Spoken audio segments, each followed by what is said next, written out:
The poems and stories were written by Edward Kime and Sequoia Kanies. Ed wrote The Tree and the Door. Sequoia wrote The Dog and the Carved. The poems were written in the order they appear in. We worked together on the stories, which were based on the poems.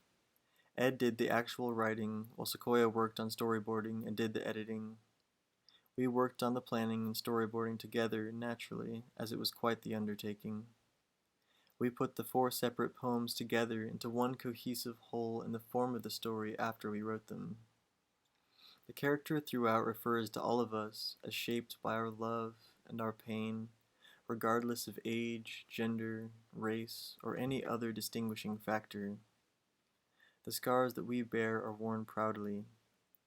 Thus, the pieces are about many aspects of life, and that they are truly about finding what is most important. Family is not defined by blood, but by love.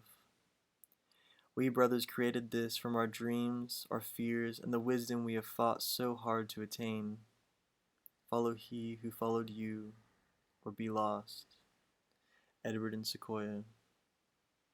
Narration by Sequoia. Chapter 1. The Tree. Arriving upon a new place, I grew fearful of the change. This was not my home, yet a place with the false sense of security they had provided to me. The forest around this place was lush with rivers clear, and I knew the horror of the house that lay ahead shall not contain me. Where do I belong? The strangers welcome me in with a fake yet tender kind of love. They want me, but the real question I keep asking, do I want them? Entering this place, the door slams cruelly as if it knows there is no escape. The walls around begin to shudder as if to suffocate me. Where am I? The house is adorned with paintings, vases, and items I know not how to describe, and yet it feels empty. The first day has come and gone, and I have spent all of my time alone. They are never here, which I honestly find comfort in. The sun has set as I make my way to the room I am now supposed to call home. Entering this room, the dread overcomes me. Yet in the distance, there is a light calling to me as a friend. The moon shines through a cracked and stained window as if to comfort me. I am drawn to it like a gnat to a lamp, and as I approach, there is no disappointment to be had. Gazing out, I see clearer than I've ever seen. A tree stands tall on a ridge amid the moonlight. Overcome by the beauty, it feels as if nothing else exists until I hear the call. There is a single howl in the distance, as though calling only for me to come home. This is not my home, but I will find one in the unknown. I prop my pillow against the frame of the window, glass cold as ice, yet reassuring in its simplistic touch. I drift away, dreaming of the journey ahead. Light creeps through the window with a caress upon my face, as if to say it is time to awaken and begin.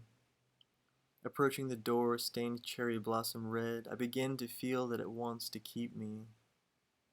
I may let it. This is not my place, and it will not keep me. I burst through the door, and am overcome by the sunrise and the nature around. I belong here and will never look back. I run toward the forest that calls me, and as the grass kisses my ankles, I notice a slight movement. Slowing to a crawl and observing what is ahead, I stumble upon a small mouse. Pale white, whiskers curled and eyes wide. He knows what I do not.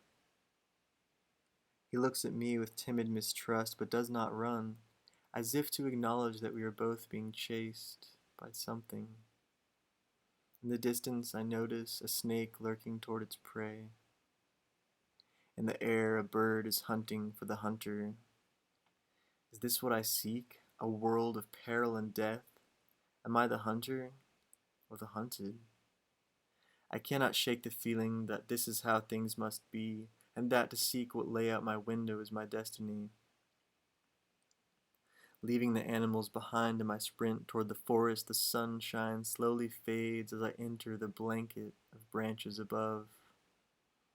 Air growing cold and thick with each tree imitating the last, I find myself lost. To be lost is also to find oneself. I find myself under this dark canopy with no direction, for there is no path. It feels that days have passed, though time has no hold on this place. I do not mind its absence. Feet blistered, bleeding, and clothes torn from the journey, I don't know how much longer I can carry on. Moss growing, vines reaching, birds chirping, and the silence is comforting in the most elegant fashion. I come upon a brook, babbling as if to tell me something. Dipping my hands into the most crystal clear water, and drinking from my cold, wet palms, I am awoken in the truest sense. As I look up slowly, the tree I have searched so long for stands tall ahead of me. The bark is crystal white, branches sharp like tusks, and leaves mixed with the colors of life, fire, and sunlight. I am here. I have found you. I approach the tree slowly, enamored by its beauty, yet overcome by its branches as they reach toward me. Placing my hand upon its trunk, I can feel the weight of the world and memories contained within.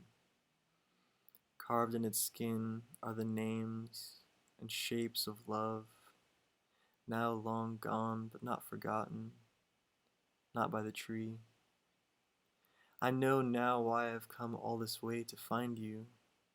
I stand before the keeper of time, a resilient being amid the degradation of fleeting life, and a keepsake of all who love. You are a friend, and I choose to stay here with you. As I sit down against the mossy base of my newfound protector, I feel peace wash over me at last. Once again I hear the howl.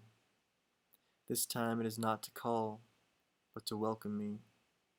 I have found a home.